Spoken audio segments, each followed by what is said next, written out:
تأملات رمضانية، برنامج خلال شهر رمضان المبارك ليكون لكم دليلا في رحلة روحانية للتقرب إلى الله. أتى رمضان للأكوان بشرى، فطوبى إن صبرنا اليوم أجرا، فهيا ننفض الأحزان هيا ونبدي رغم هذا الكرب بشرى.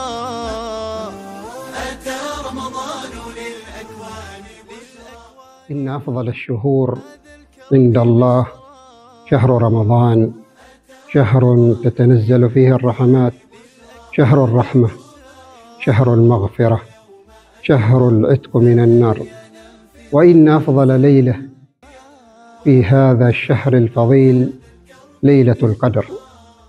قال تعالى: إنا أنزلناه في ليلة القدر وما أدراك ما ليلة القدر، ليلة القدر خير من 1000 شهر. ويتحرى المسلمون هذه الليلة العظيمة، هذه الليلة المباركة في العشر الأواخر من شهر رمضان. العشر الأواخر نتفيأ الآن ظلالها، وهي تبدأ من 21 من شهر رمضان وحتى نهاية الشهر. وينبغي على كل مسلم مؤمن أن يستغل هذه الليالي المباركة من الشهر الفضيل الاستغلال الأمثل بقراءة القرآن الكريم، وبصلاة القيام، وبالتهجد في الثلث الأخير من الليل، وبالصدقة، وبالزكاة، وجميع سائر الأعمال الصالحة.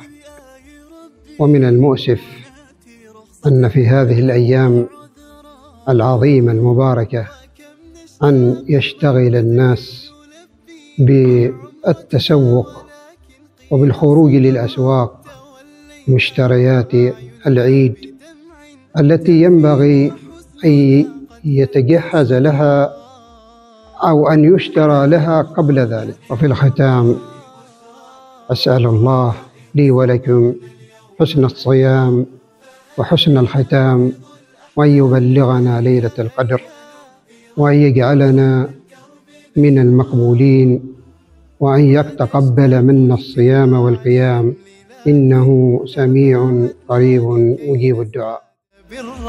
سننتظر اصطبارا واحتسابا إلى أن يقضي الرحمن.